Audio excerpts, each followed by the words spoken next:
बिलासपुर में फिर बड़ा रेल हादसा टल गया। कोरबा मेमू लोकल ट्रेन के आगे और पीछे दो मालगाड़ियां एक ही ट्रैक पर खड़ी हो गईं। ये घटना कोटमीसोनार और जयराम नगर स्टेशन के बीच की है। अचानक तीनों ट्रेनों के एक ही ट्रैक पर आने से यात्रियों में अफरा तफरी मच गई।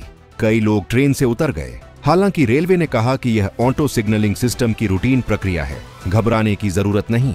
लेकिन 2 दिन पहले ही इसी ट्रैक पर हुई भयानक दुर्घटना में 11 लोगों की मौत और 20 घायल हुए थे, इसलिए लोग अब भी डरे हुए हैं। राष्ट्रपति द्रौपदी मुर्मू 20 नवंबर को अंबिकापुर आएंगी। वे पीजी कॉलेज ग्राउंड में होने वाले राज्य स्तरीय जनजातीय गौरव दिवस समारोह में शामिल होंगी। राष्ट्रपति के आगमन को लेकर प्रशासनिक तैयारियां तेज हैं।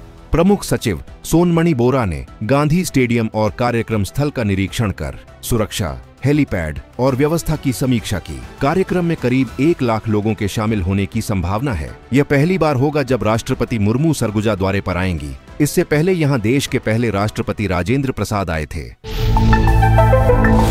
छत्तीसगढ़ में सहकारी बैंक कर्मचारियों ने वेतन वृद्धि लागू न होने के विरोध में प्रदर्शन शुरू कर दिया है। गरियाबंद जिले में बैंक कर्मी और अफसरों ने धरना दिया और चेतावनी दी कि अगर मांगे नहीं मानी गईं तो 12 नवंबर से अनिश्चितकालीन हड़ताल होगी। इससे किसानों के धान भुगतान पर संकट गहराने की आशंका है। कर्मचारियों ने कहा कि हाई कोर्ट के आदेश के बावजूद वेतन नहीं बढ़ाया गया, जिससे नाराजगी बढ़ रही है। अंबिकापुर में बड़ी चोरी की वारदात सामने आई है। गुदरी चौक स्थित गोलू मोबाइल शॉप में चोरों ने दीवार में लगभग 1 फीट का छेद कर अंदर घुसकर करीब 25 लाख रुपए के मोबाइल चोरी कर लिए। चोर सिर्फ महंगे आईफोन और सैमसंग मोबाइल ले गए, जबकि सस्ते फोन दुकान में ही छोड़ दिए। पूरी घटना सीसीटीवी कैमरे में कैद हुई है। हैरानी की बात यह है कि चोरों ने कैश काउंटर और सोने की अंगूठी को हाथ तक नहीं लगाया। पुलिस अब फुटेज के आधार पर आरोपियों की तलाश कर रही है। छत्तीसगढ़ राज्योत्सव के रजत महोत्सव में नवा रायपुर में आयोजित राज्य अलंकरण समारोह के दौरान उपराष्ट्रपति सीपी राधाकृष्णन ने 37 विभूतियों और 4 संस्थाओं को 34 अलंकरणों से सम्मानित किया। कार्यक्रम में राज्यपाल रमेन डेका और मुख्यमंत्री विष्णुदेव साय मौजूद रहे। सम्मान पाने वालों में हिरेश सिन्हा, ज्ञानेश्वरी यादव, ललेश्वरी साहू, चांदनी साहू और फिल्म निर्देशक अनुराग बसु का नाम प्रमुख है। यह सम्मान शिक्षा, संस्कृति, पत्रकारिता और समाज सेवा जैसे क्षेत्रों में उत्कृष्ट कार्य के लिए दिया गया।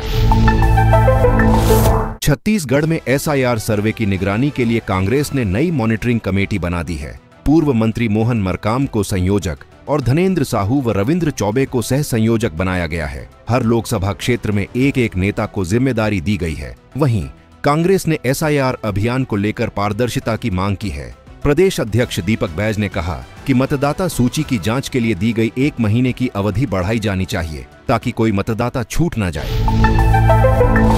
छत्तीसगढ़ के मध्य और उत्तरी इलाकों में अब ठंड बढ़ने वाली है। मौसम विभाग के मुताबिक तापमान में 2 से 3 डिग्री की गिरावट हो सकती है। 24 घंटे बाद यही असर दक्षिणी छत्तीसगढ़ में भी दिखेगा।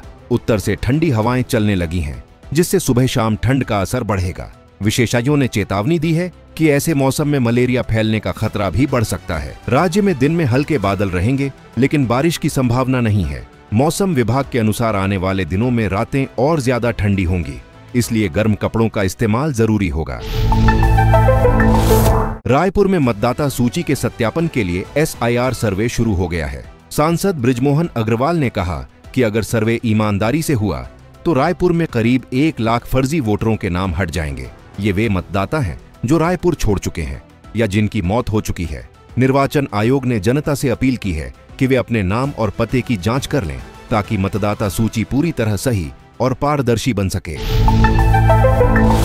छत्तीसगढ़ में पुलिस आरक्षक भर्ती का अंतिम चरण शुरू हो गया है। 17 से 19 नवंबर तक 8 जिलों रायपुर, धमतरी, दुर्ग, खैरागढ़, बिलासपुर, रायगढ़, अंबिकापुर और कोंडागांव में ट्रेड टेस्ट परीक्षा होगी। करीब 6000 पदों के लिए उम्मीदवार अपने कौशल का प्रदर्शन करेंगे। पुलिस मुख्यालय ने बताया कि परीक्षा पूरी तरह पारदर्शी तरीके से होगी और चयनित अभ्यर्थियों की सूची जल्द ही पोर्टल पर जारी की जाएगी। धमतरी के क्रूद ब्लॉक में पदस्थ शिक्षक ढालू राम साहू को स्कूल की हकीकत दिखाना भारी पड़ गया। उन्होंने व्हाट्सएप स्टेटस पर लिखा कि जब बच्चों को किताब नहीं मिली तो राज्योत्सव मनाने का क्या मतलब। बस इसी पोस्ट के बाद जिला शिक्षा अधिकारी ने उन्हें तुरंत निलंबित कर दिया। दरअसल स्कूल में अब तक हिंदी की नई किताबें नहीं पहुंची हैं। बच्चे पुरानी किताबों से पढ़ने को मजबूर हैं। सवाल ये है, क्या सच दिखाना अब अनुशासनहीनता कहलाएगा? सीजीपीएससी घोटाले पर हाईकोर्ट का बड़ा फैसला। छत्तीसगढ़ हाईकोर्ट ने सरकार की अपील खारिज करते हुए सिंगल बेंच का फैसला बरकरार रखा है। अब 37 चयनित उम्मीदवारों को नियुक्ति का आदेश दिया गया है। कोर्ट ने सरकार से पूछा कि परीक्षा नियंत्रक की गिरफ्तारी के बाद भी जांच अधूरी क्यों है। जांच सीबीआई कर रही है, लेकिन सरकार तारीख नहीं बता पाई। कोर्ट ने कहा, छात्रों के भविष्य को लटकाया नहीं जा सकता। हालांकि जांच पूरी होने के बाद अगर कोई गड़बड़ी साबित होती है तो नियुक्तियां रद्द की जा सकती हैं। छत्तीसगढ़ अग्रवाल समाज ने राज्य सरकार से मांग की है कि अगले वर्ष से राज्य का सर्वोच्च सम्मान दानवीर दाऊ कल्याण सिंह अग्रवाल राज्य अलंकरण के नाम से दिया जाए। समाज का कहना है कि दाऊ कल्याण सिंह ने प्रदेश के विकास के लिए 1000 करोड़ रुपए से अधिक की जमीन दान में दी थी। उनके दान से बने अस्पताल, विद्यालय और औद्योगिक क्षेत्र आज भी समाज सेवा की मिसाल है। अग्रवाल समाज का मानना है कि उनके नाम पर अलंकरण शुरू होने से दान संस्कृति और निस्वार्थ सेवा की भावना को बढ़ावा मिलेगा। दुर्ग जिले के कुम्हारी में कोयला से भरी ट्रक में अचानक आग लग गई। रायपुर की ओर जा रही ट्रक में खारून नदी पुल पर धुआं उठते ही ड्राइवर ने कूदकर जान बचाई। कुछ ही मिनटों में ट्रक धू धू कर जलने लगा। सूचना मिलते ही दमकल की टीम मौके पर पहुंची और कड़ी मशक्कत के बाद आग पर काबू पाया, लेकिन ट्रक पूरी तरह जलकर खाक हो गया। फिलहाल आग लगने का कारण शॉर्ट सर्किट या इंजन की खराबी माना जा रहा है। रायपुर में धर्म गुरुओं पर आपत्तिजनक टिप्पणी को लेकर बवाल मच गया है। सिंधी और अग्रवाल समाज ने रायपुर में चक्का जाम कर क्रांति सेना प्रमुख अमित बघेल की गिरफ्तारी की मांग की है। झूलेलाल धाम में भारी संख्या में लोग जुटे। समाज का कहना है कि छत्तीसगढ़ महतारी सबकी मां है और धर्म के नाम पर किसी का अपमान बर्दाश्त नहीं किया जाएगा। पुलिस ने इस मामले में जांच शुरू कर दी है। बिलासपुर ट्रेन हादसे की शुरुआती जांच रिपोर्ट में बड़ा खुलासा हुआ है। हादसे में शामिल लोको पायलट विद्यासागर 1 महीने पहले तक मालगाड़ी चलाते थे और हाल ही में पैसेंजर ट्रेन की जिम्मेदारी मिली थी। रिपोर्ट के मुताबिक उन्होंने गलती से दूसरी लाइन का सिग्नल देखकर ट्रेन की स्पीड बढ़ा दी, जिसके बाद हादसा हुआ। रेलवे की 5 सदस्यीय टीम ने रिपोर्ट सौंपी है, जबकि सीआरएस की टीम अब विस्तृत जांच कर रही है। जशपुर जिले के सिंगीबहार क्षेत्र में बंदर का आतंक लगातार बढ़ता जा रहा है। 3 दिन में 24 लोग घायल हो चुके हैं, जिनमें बच्चे और महिलाएं भी शामिल हैं। बंदर घरों में घुसकर भोजन खा रहा है और तोड़फोड़ कर रहा है, जिससे लोग डर के मारे दरवाजे बंद कर घरों में कैद हैं। वन विभाग की टीम ने रेस्क्यू अभियान तो शुरू किया है, लेकिन बंदर अब तक पकड़ में नहीं आया है। फिलहाल गांव में दहशत का माहौल है और ग्रामीण जल्द राहत की मांग कर रहे हैं। नक्सलियों के पूर्वी रीजनल ब्यूरो ने बयान जारी कर कहा है कि लगातार हो रहे सरेंडर से पार्टी कमजोर हो रही है। सीआरबी यानी सेंट्रल रीजनल ब्यूरो इलाके में ज्यादातर नक्सलियों ने हथियार छोड़ दिए हैं। वहीं तेलंगाना स्टेट कमेटी ने एक तरफा युद्ध विराम की घोषणा की है, जिसे पूर्वी रीजनल ब्यूरो ने अप्रत्याशित आत्मसमर्पण बताया है। केंद्रीय गृह मंत्री अमित शाह पहले ही 2026 तक नक्सलवाद खत्म करने की घोषणा कर चुके हैं। अब तक 1876 नक्सली सरेंडर कर चुके हैं।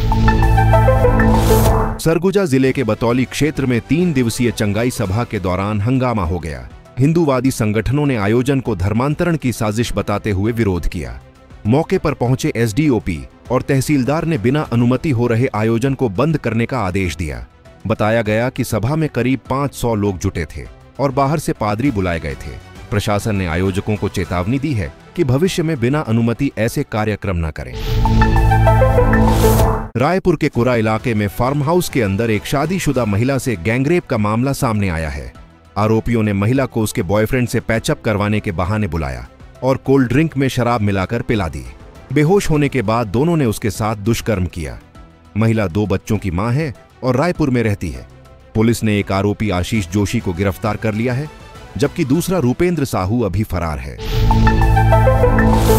कोरबा में 39 हाथियों के झुंड ने 19 किसानों की फसलें रौंद डाली। करतला रेंज के बड़मार और सुरैयारा गांवों में हाथियों ने खेतों की फसल के साथ फेंसिंग और बिजली के खंभे तक तोड़ दिए।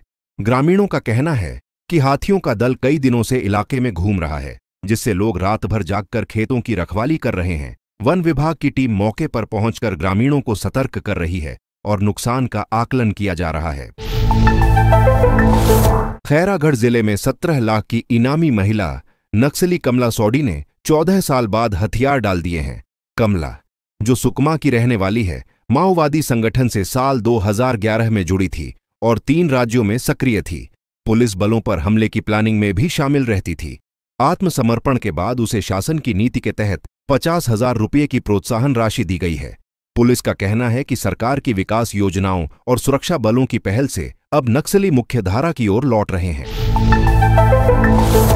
रायगढ़ जिले के लैलूंगा थाना क्षेत्र में बदमाशों ने कोटवार से 70,000 रुपये लूट लिए और फरार हो गए। ग्राम मुकड़ेगा निवासी अर्जुन दास महंत बैंक से पैसे निकालकर घर लौट रहे थे। तभी 2 बाइक सवार युवकों ने उन्हें रोककर थैला छीन लिया। बदमाशों ने चेहरा छिपा रखा था और रुपए निकालकर कागजात सड़क किनारे फेंक दिए। पुलिस ने मामला दर्ज कर जांच शुरू कर दी है। बलरामपुर जिले में दुष्कर्म के आरोपी विनय उरांव को पुलिस ने गिरफ्तार कर जेल भेज दिया है। आरोपी ने 23 अक्टूबर की सुबह शौच कर लौट रही युवती को जबरन अपने घर ले जाकर दुष्कर्म किया था। युवती को उसने धमकी देकर 2 दिन तक जंगल में भी बंधक बनाए रखा। शिकायत मिलने पर पुलिस ने आरोपी को पकड़ा और कड़ी पूछताछ में उसने अपना जुर्म कबूल कर लिया। आरोपी को न्यायिक रिमांड पर जेल भेज दिया गया है। धमतरी जिले के नगरी धमतरी रोड पर एक यात्री बस की टक्कर से चीतल की मौत हो गई। हरदी भाटा मोड़ के पास सड़क पार करते वक्त बस की चपेट में आने से लगभग 4 साल की मादा चीतल की मौके पर ही जान चली गई।